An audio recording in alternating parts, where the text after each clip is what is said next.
can't remember how many times I've had this dream, but the fear and helplessness still make my heart ache. That's right, I'm terrified, absolutely haunted by spiders. As a child, I lived on my dad's insect farm, surrounded by spiders. The fear nearly gave me a fatal heart attack, leading my parents to divorce. Now, I live with my mum. My graduation is soon, but Dad didn't reply to my invitation. His last email, 2 weeks ago, proudly announced his success with mutant spider research. I have a bad feeling something went wrong with my dad's research. I've decided to go to his farm and make sure he's safe. It's been almost 10 years since I last set foot in this house. The house was pitch dark, damp, and eerily silent, with only my voice echoing as I cautiously called out, "Dad!" There was just one place left to check. Taking a deep breath, I tried to suppress my fear and turned the doorknob. Suddenly, a swarm of black spiders scurried out from behind the door. My body froze, trembling as I collapsed to the floor. At that moment, someone stepped out of the basement.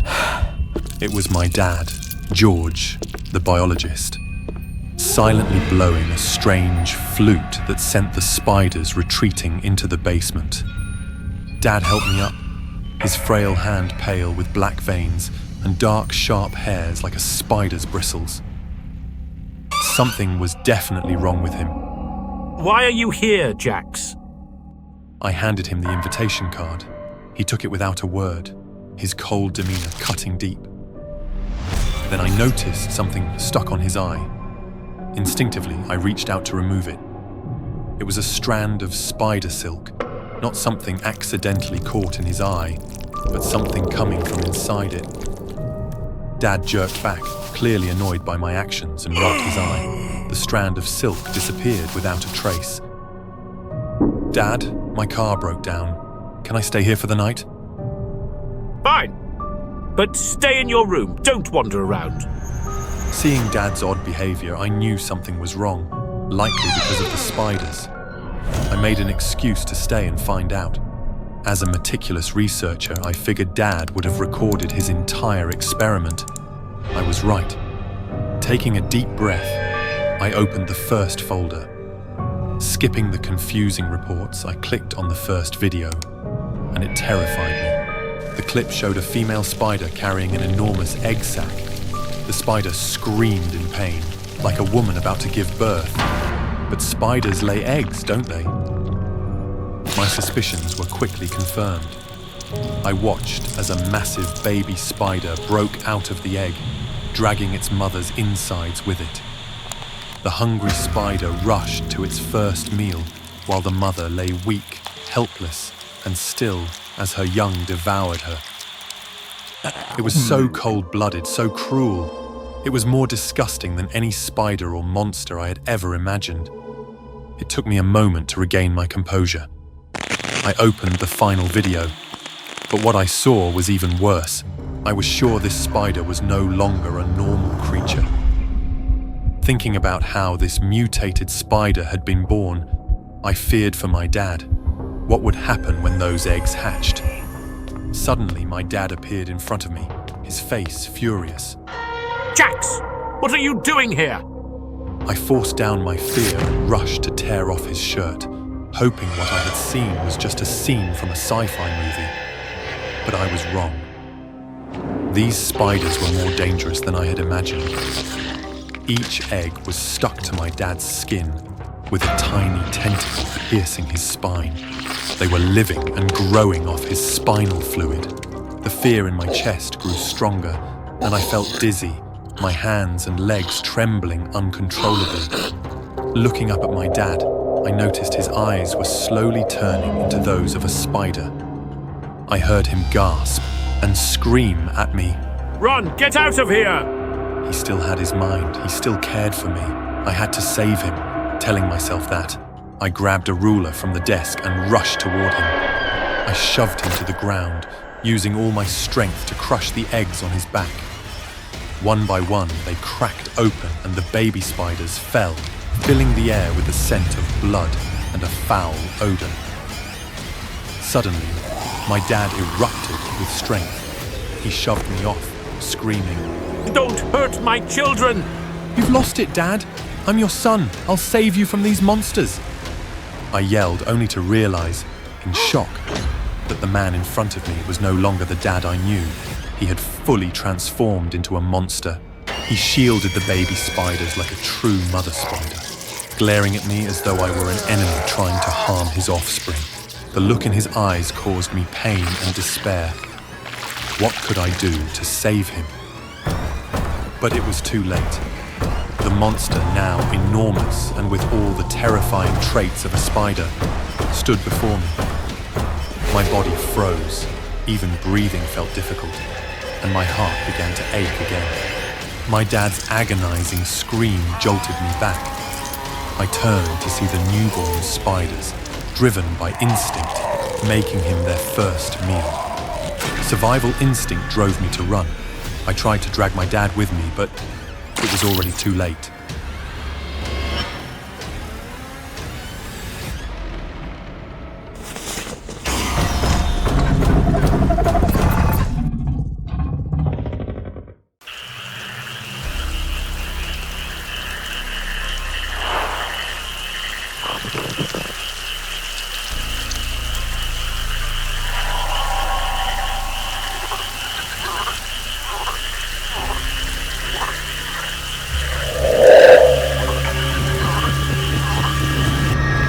It began like any other morning. I laced up my running shoes and took my usual route through the forest. The crisp air, the sound of leaves crunching beneath my feet.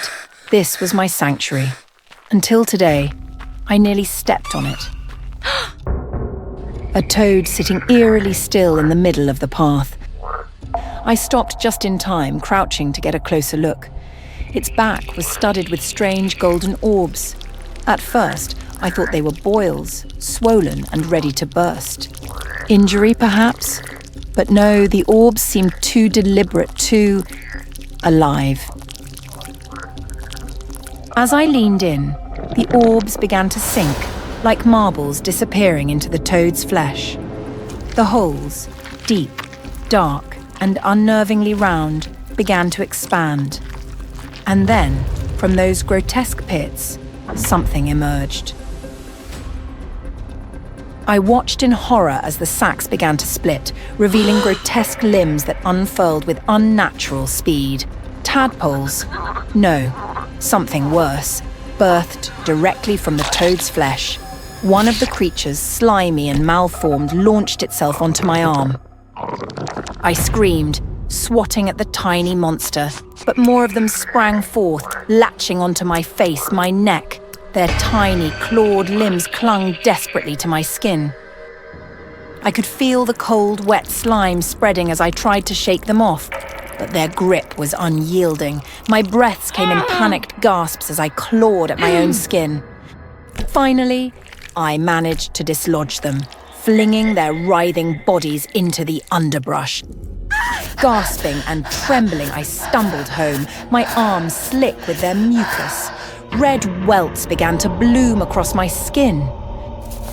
In the bathroom, I scrubbed myself raw. The hot water only intensified the burning sensation. I poured soap over every inch of my body, determined to erase the feeling of those things crawling on me. But no matter how much I scrubbed, the sensation lingered. My mind wouldn't stop replaying the scene. Those holes, those sacs, the vile creatures emerging from the depths.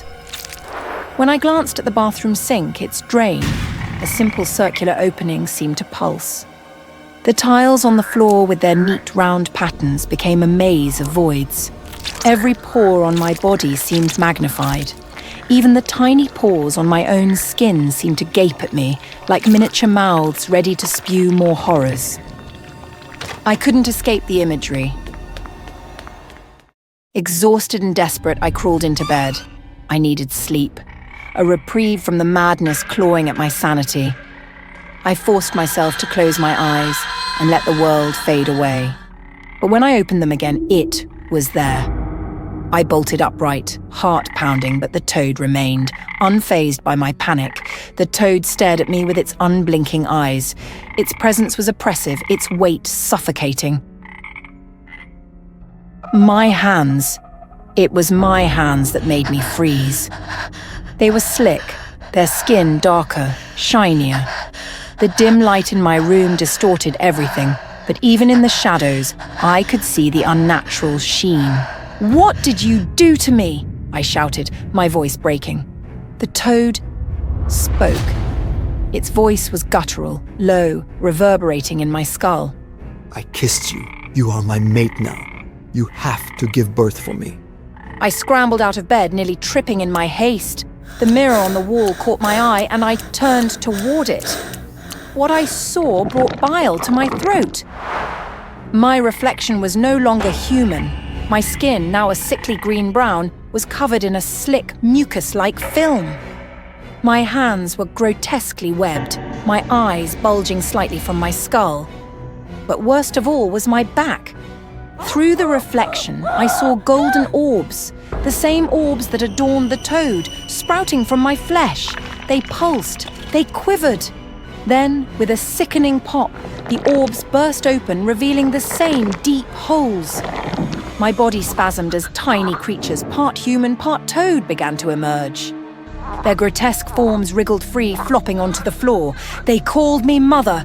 Dozens of them, no, hundreds, crawled out of me, each more hideous than the last. Their voices, a cacophony of screeches and croaks, filled the room. They climbed onto the bed, the walls, and eventually onto me. Their touch burned, their tiny claws sinking into my flesh. I couldn't scream. My throat was raw, my body overwhelmed. They swarmed me, their weight pressing me down. And as they chanted their grotesque refrain, I felt myself sinking, consumed by their slimy, writhing bodies. Darkness swallowed me. I woke to the sterile hum of fluorescent lights. My skin was raw, covered in red, itchy welts. A doctor stood over me, clipboard in hand. "You've had an allergic reaction." He explained, his tone clinical. "Probably from contact with a toad. You're lucky it wasn't worse." Relief flooded through me. It was just a reaction, a nightmare fueled by fever and paranoia. But as I sat up, something caught my eye. Tiny, round holes had begun to form on my arm, and for a moment, I swore I heard a faint croak.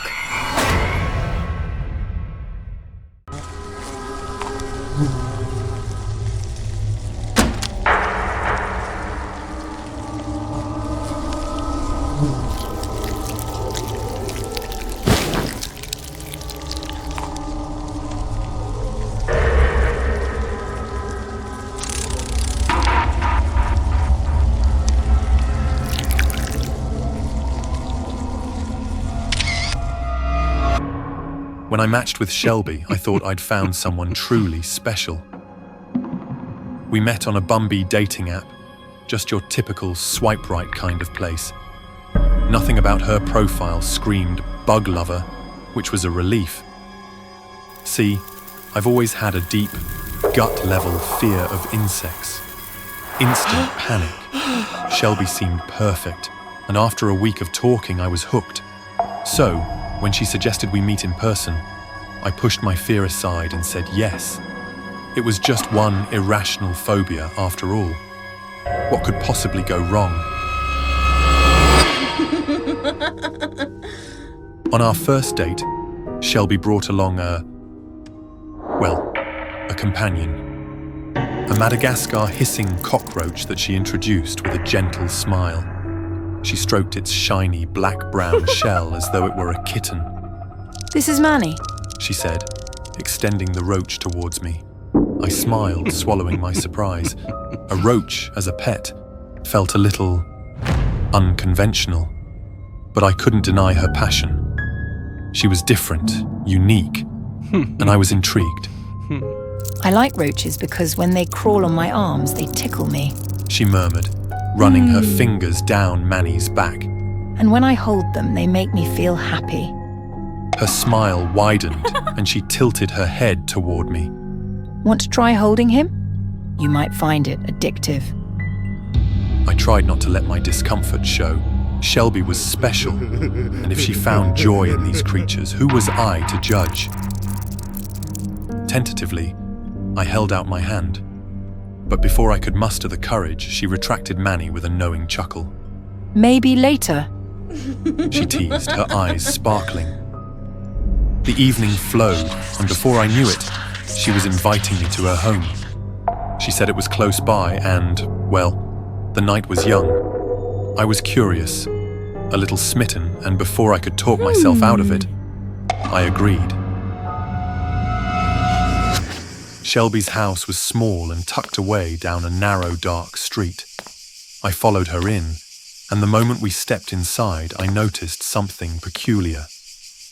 At first, I couldn't tell what it was, but then I saw movement, a large shadow shifting near the floor.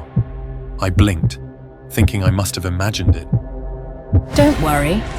Shelby whispered, her voice soft and calm. They're just a little excited. They've been waiting to meet you. As my eyes adjusted, I saw them. Cockroaches. Massive cockroaches, each nearly 3 feet tall, skittering across the floor. Some even stood on their hind legs, chittering in a way that sounded almost like laughter.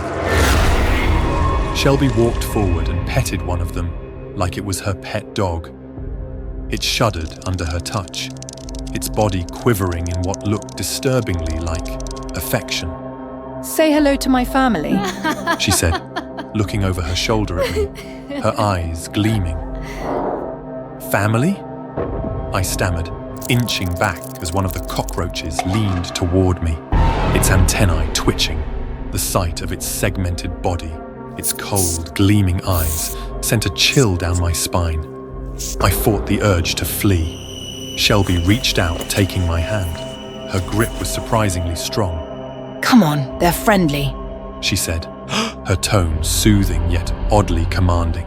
She guided me into her bedroom, where the scene only grew more grotesque. Her bed was covered in them, hundreds of cockroaches of all sizes, crawling over each other in a sea of writhing bodies. With a contented sigh, Shelby lay down on the bed, letting them swarm over her, their legs and antennae moving in a strange rhythm as if massaging her. She looked at me with a smile of pure satisfaction, patting the bed beside her. Lie down with me. She urged. You'll feel them relax you. It's like a massage. I wanted to leave. Every nerve in my body screamed at me to run, but her eyes held me captive, and something about her confidence, her sheer conviction, made me feel almost compelled to stay. Trembling, I lowered myself onto the bed, and the instant I touched it, the cockroaches began crawling up my arms and legs, their tiny legs prickling my skin. I clenched my jaw, trying to hold still.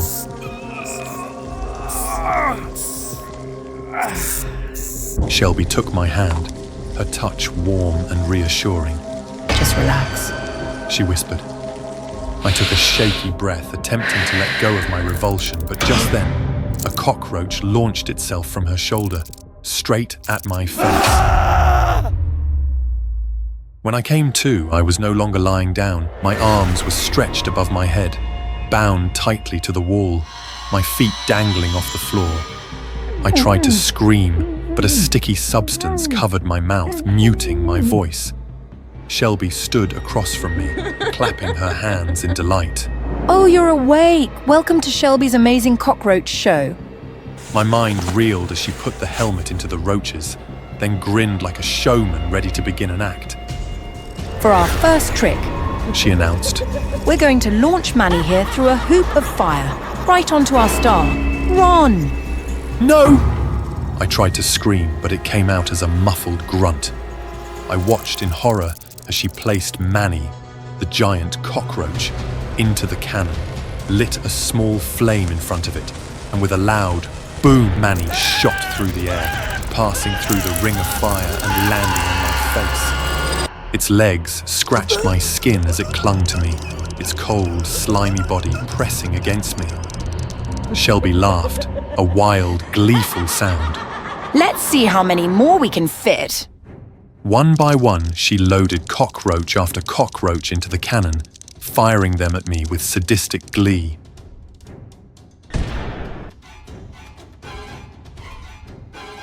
They stuck to me, their bodies writhing and squirming, covering me from head to toe in a living, churning mass of shells and legs. I felt something sharp, a bite, followed by another. A strange warmth began spreading through me, a sickening, feverish heat that made my skin crawl even beneath the roaches.